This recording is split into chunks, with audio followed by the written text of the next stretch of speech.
The following program is seen statewide on California Public Television. Hello, everybody. I'm Huell, and here we are on this beautiful day in the nice little community of Torrance, which is located in the South Bay, just a little south and west of Los Angeles.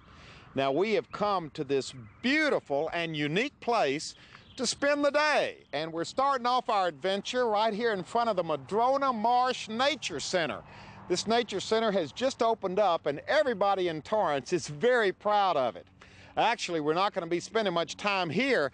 Our destination is right across the street in Madrona Marsh itself, which is definitely one of California's golden parks. I love you, California. You're the greatest state of all. I love you in the winter, summer, spring, and in the fall. I love your fertile valleys, your dear mountains. I adore.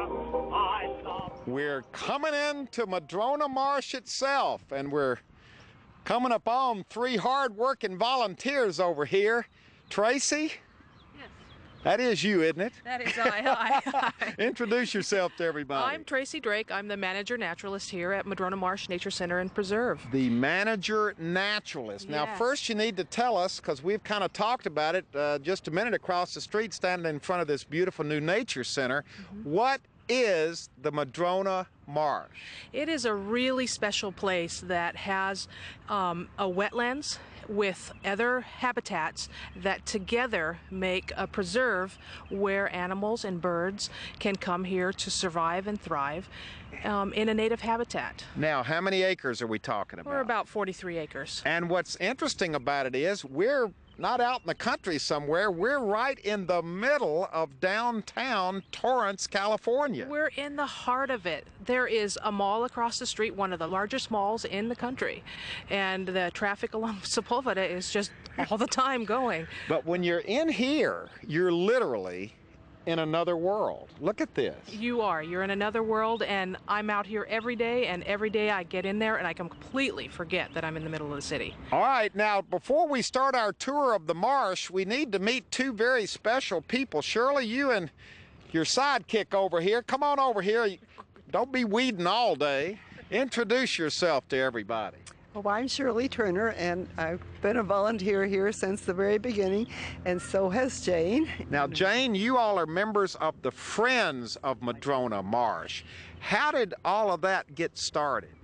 Well, over 30 years ago, there was a group of concerned people concerned that this very precious property may be converted into condos or an extension of Del Amo Fashion Square. Developed.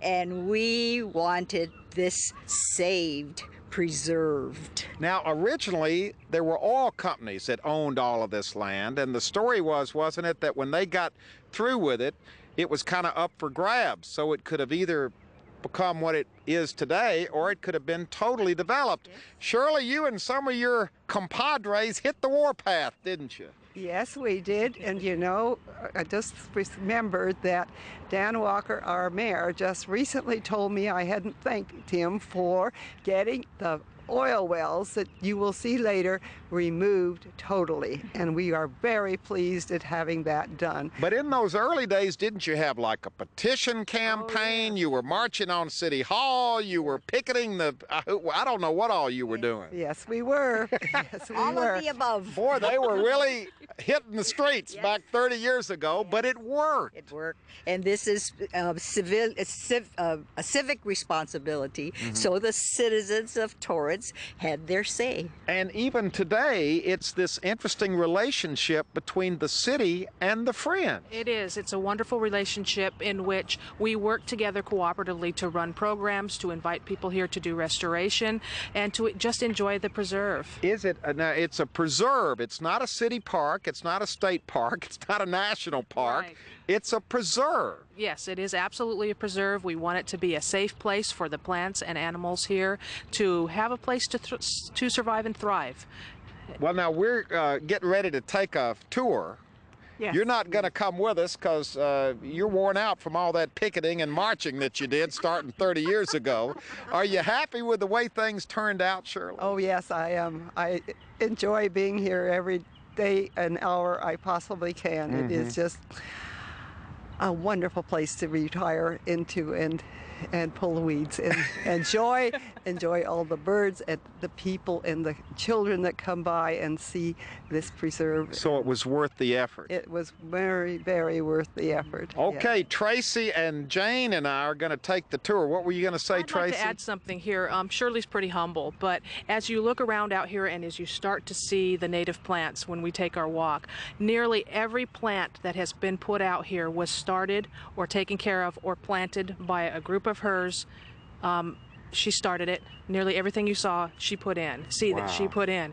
So you, every once in a while, you look back and you think, can one person really make a difference to a place, piece of land? Yes. If I had to say one person made a difference, I'd say it would be Shirley. Wow. Congratulations. And as we take our tour of Madrona Marsh today, we will all be thinking of this lady right here who started it all 30 years ago. Well, as we start our tour, we've already come upon... Oh, he's got a ladybug on his hand. What's going on out here today? Today I just bring my son and teach him how to do the work at the farm. So you brought your son to work with you out here in the marsh? Yeah. All right, well, this is kind of interesting. Look, he's looking for ladybugs over there, Tracy. Now, is this usual to find people from the community just kind of coming out and working out here? Yes, it is. People come in every day and say, how can I help? And we'll come out, show them what weeds need to be taken out, and they go to work. And at the same time, they get to learn a little bit about the wildlife here. Now, who's this guy over here? This gentleman is Franz. He's one of my employees, and he's one of our hard-working people that works in the Nature Center and with restoration. Now, are you supervising? What's your job out here today? I'm out here today watching over a couple of our volunteers. It's a father and son. But I mean, do you have to make sure they're digging up the right things and not the wrong things? Yes, that is right. If we remove the native plants, we're going back, not forward. So what we want to do is remove all the non-native species of plants here, and we're just knocking off the tops of the heads. Boy, to you're reduce. really clearing out this whole area Right. here. And this will reduce the amount of seeds. So in the future seasons, we won't have so many non-native plants here. It's got to be a lot of fun for you out here watching the locals come out and go to work. Oh yes, it's great It to also see. cuts down on the work you have to do. Yes, that is right. That is right. But All right, well, good luck. Have a good day. And look over here. I tell you what, Jane gets a couple of seconds of free time, and she starts working herself. Jane, you're not working today. You're supposed to be giving us a tour. Well, while I'm not on camera, I can do something. And look how many weeds and non-native plants we have. How many wheelbarrow loads of weeds do you figure you've taken out of here in 30 years? I don't want to guess. So you just come over and start weeding whenever you have a chance. Exactly. Well, do you want to put that down and we'll start the tour now? Fine. Come on, let's walk down this way. We're going to just walk right down here, Cameron. You lead the way and we'll follow, because Tracy, this just kind of gives you an idea of what's here, because there's a little bit of everything in this area. There is, and where we're walking is an old sand dune. This is part of the old El Segundo dune system, and as you're looking to the south, you're looking at dunes, vernal pools, which only stay wet during the wet season, and then a seasonal wetlands. Can we walk out in here? Absolutely. Just be careful of the plants that are blooming or have a ring around them, because those are the ones that have been planted by us. They're also indicated by a little white tag on Now the floor. look at these. These look like, what are these Those growing? are dune primrose, one of my absolute favorite plants. This was planted here by an Eagle Scout during an Eagle Scout project, and this is one of the native plants that would have been here in the El Segundo dune system. So what Jane is doing makes sense, because what you got to do is take out the non-native stuff To make and replace room. it with what used to be Yes, here. yes, because the non-natives will definitely choke out our native plants. They're more vigorous. So we need to clear a circle around a newly planted plant. And this is rattleweed, it's a little plant, and it's the host plant for the Palos Verdes blue butterfly, which is an endangered species. So you getting the butterflies back in here now? No, we haven't seen any, but someday when we have a good population of host plants. Boy, this is beautiful looking out here now. Now you're really beginning to see the scope of this 43 acres here. There is so much beauty here, but particularly in the springtime, we get water with the rainfall. Urban runoff and rainfall fills up the land, and currently has filled us up to about 17 acres of water. When it gets wet, we get all of these beautiful migrating birds that come through here, and avid birders come every day to look at what birds we have coming here. Not only the birds, but then the butterflies and the insects are coming too. Well, we've already seen the ladybugs on that little boy. Yes. They like the ladybugs. They love the ladybugs. Kids and ladybugs go well together. They find them every day. We're walking through some historic grass, Tracy. Yes, we are, Huell. These are oats, and much of the grass that's here is old cattle feed. 100 years ago or so, this land had lots of cows on it, way before the oil fields, and so we have all of this cattle feed here. The oats are still here. Jane hadn't gotten to them with her spade yet. Oh boy, look at this. Now, well, we've got some water over here. Now we're really getting up close to the water. What are we looking at? We're looking at northern end of our seasonal wetlands. We're looking at California tules coming right out of the water.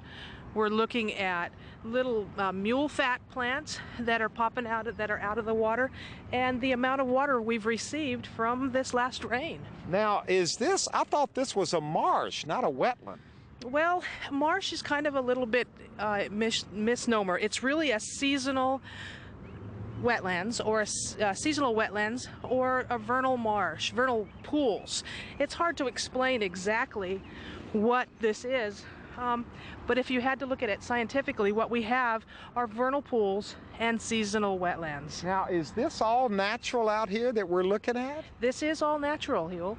Boy, this is absolutely beautiful. Now, it doesn't look this way all year round. If we came back here in July or August, it would be completely dry. No water here at all. Zero. And we really actually like that, because this land takes a lot of management. We like to have habitat here for the ducks to breed, and so a lot of the weeds we can remove and do some tree trimming, and the kids love to play here when it's just wide open fields and tall grasses. So it's a seasonal place. If we came here every 4 months, we'd see something different with each season. Very different each season. What are you looking at, Jane? Oh, there's a cinnamon teal. Beautiful, cinnamony, red, brown.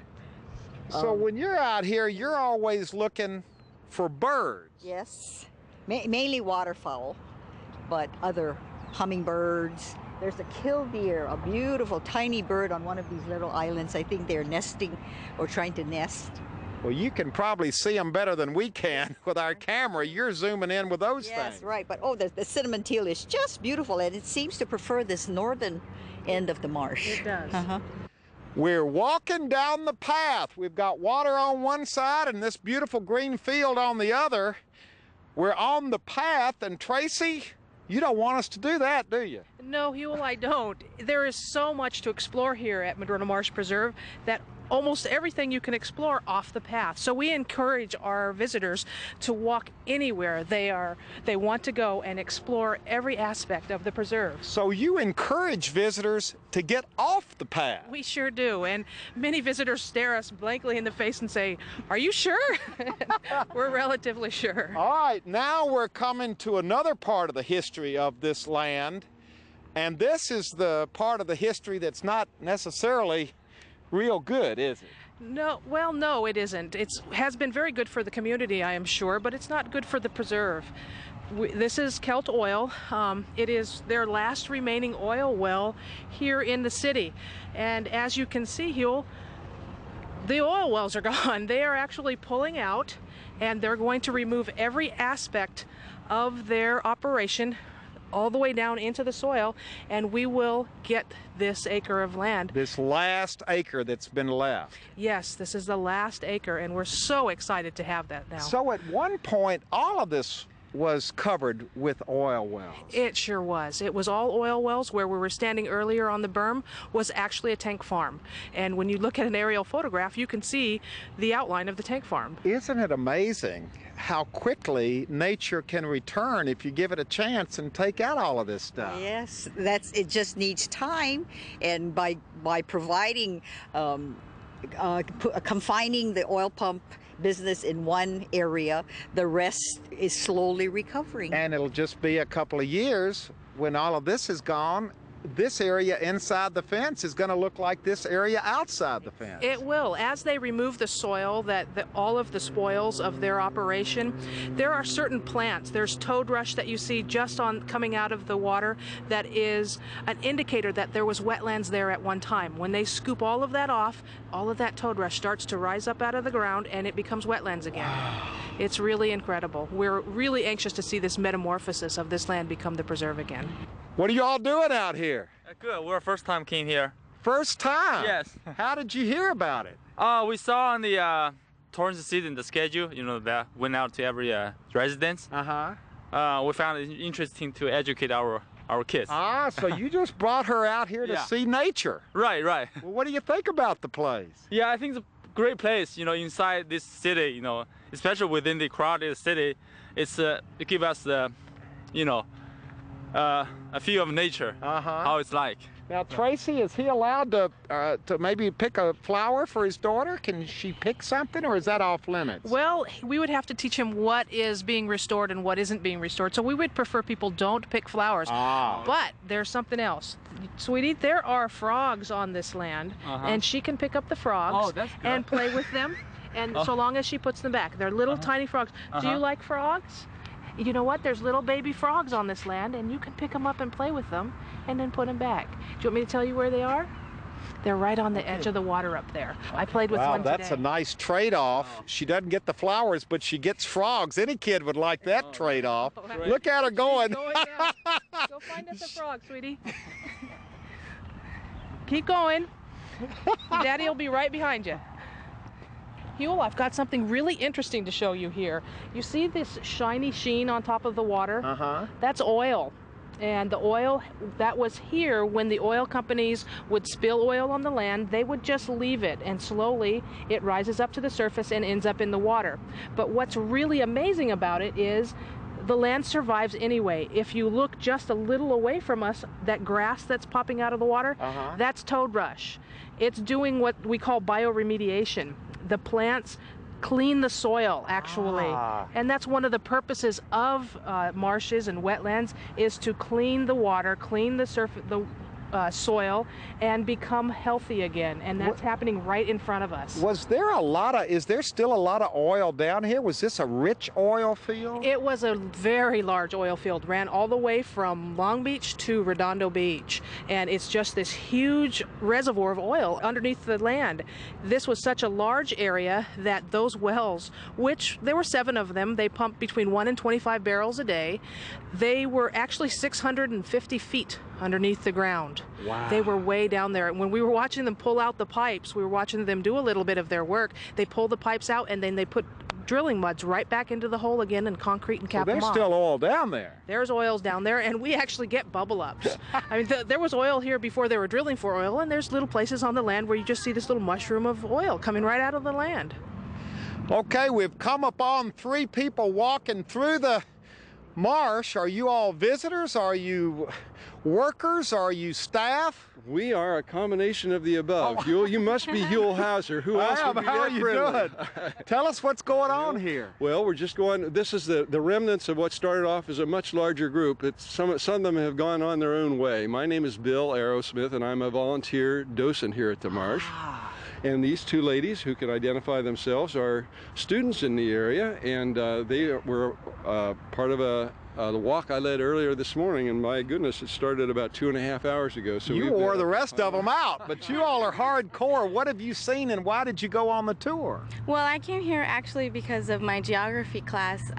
It's a requirement, and actually I've enjoyed myself, and I've learned so much. Did you even know this was here? Not really. Actually, I've driven by going to the mall, and I would go by and I'd see, and I was like, oh my goodness, I wonder what that is, until I found out through my class. Yeah, and what about you? I love nature, and I've known about this place. I never stopped by before, but recently I thought, you know, I should find out what's in my own backyard. So. You know, that's amazing, because there are thousands of cars whizzing by here every day. And everybody says the same thing. I've driven by this place 100 times, 1,000,000 times, and I always wondered about it, or I always meant to stop, and they never quite do. But sooner or later, Huell, they get here.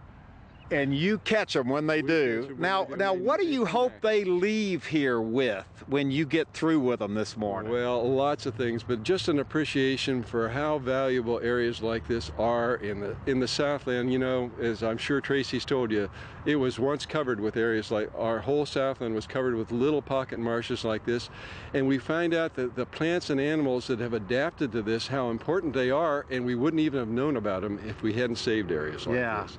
And people are just enthralled with it. It's wonderful. So it's just really a sense of appreciation. Yeah, that's what basically it is. It's amazing how to see that it's surrounded by cars and homes and all that, and here things are living that are just so wonderful to see. Ducks, birds, trees, plants that are native to this city here, and it's good to see and be part of it. So far on our hike, we have seen a ladybug, we've seen a dragonfly, we've seen a stink bug. What do you got going there? Another dragonfly, right? Another dragonfly. Those are hard to photograph. Those are hard to We've seen some very fast-moving birds. What else is out here, Tracy? We have some mammals. We have skunks, we have opossums, we have raccoons, and we have the ever-present valley pocket gopher. The gopher? Yes, we have lots of gophers. Well, now most people want to get rid of gophers. Well, we wouldn't mind getting rid of a few of them. But we do have, way on the other side of the land, we have one young family of skunks that was born last year, and one of the family members has decided it doesn't want to be nocturnal. So we actually see it during the day, and there may be a small chance that we'll see it today. Well, but skunks, that's part of the nature experience. It really is. It really is. But it does cause a few little screams and runs, and they come and tell us about it. Why are you laughing, Jane?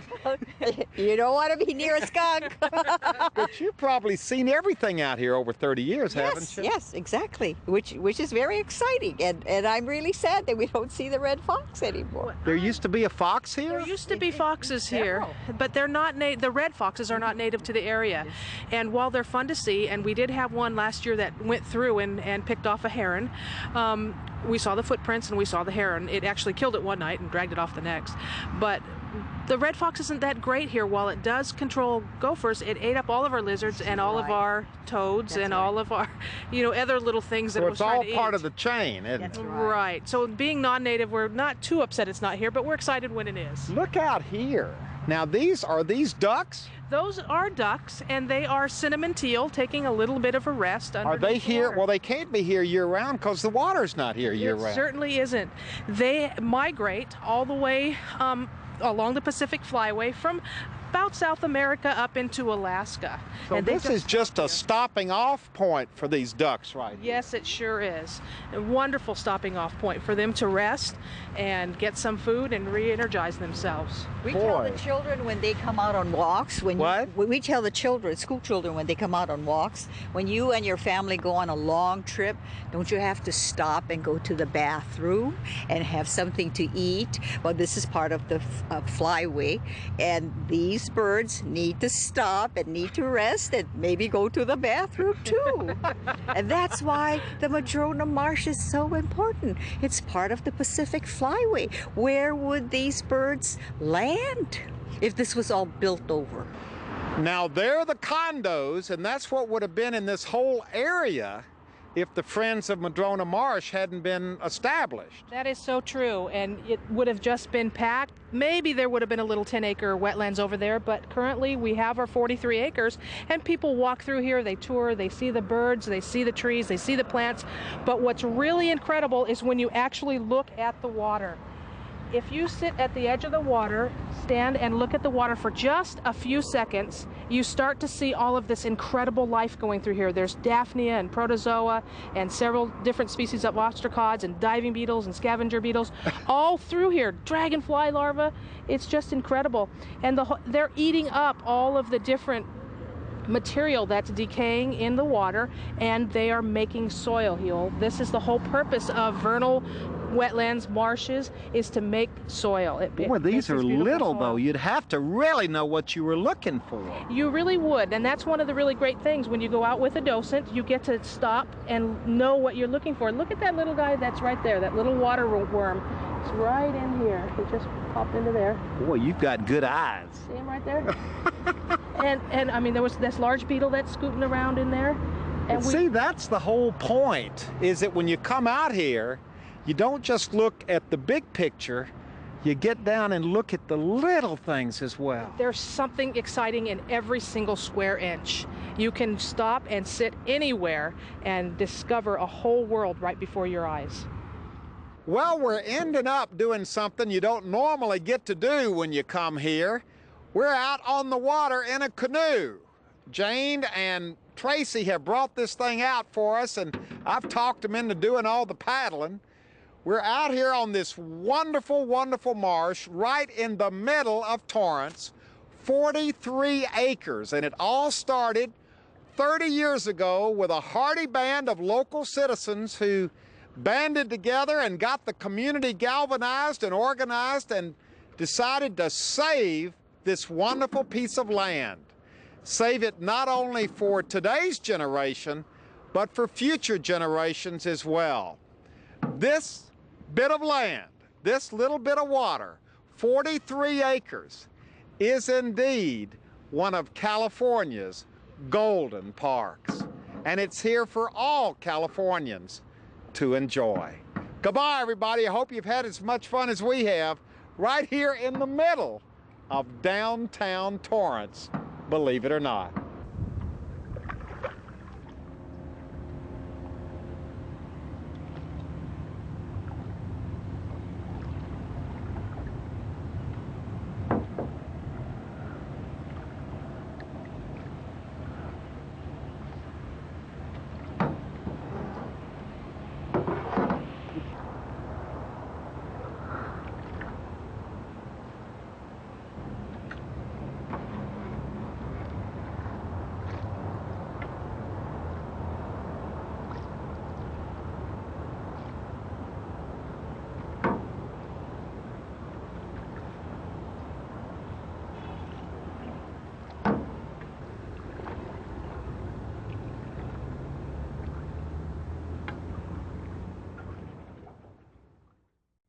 Well, I sure hope you enjoyed our visit to Madrona Marsh. And if you'd like to go on this adventure again or share it with your family and friends, it's available on video cassette. All you have to do is call 1-800-266-5727, and we'll be glad to send it to you right away.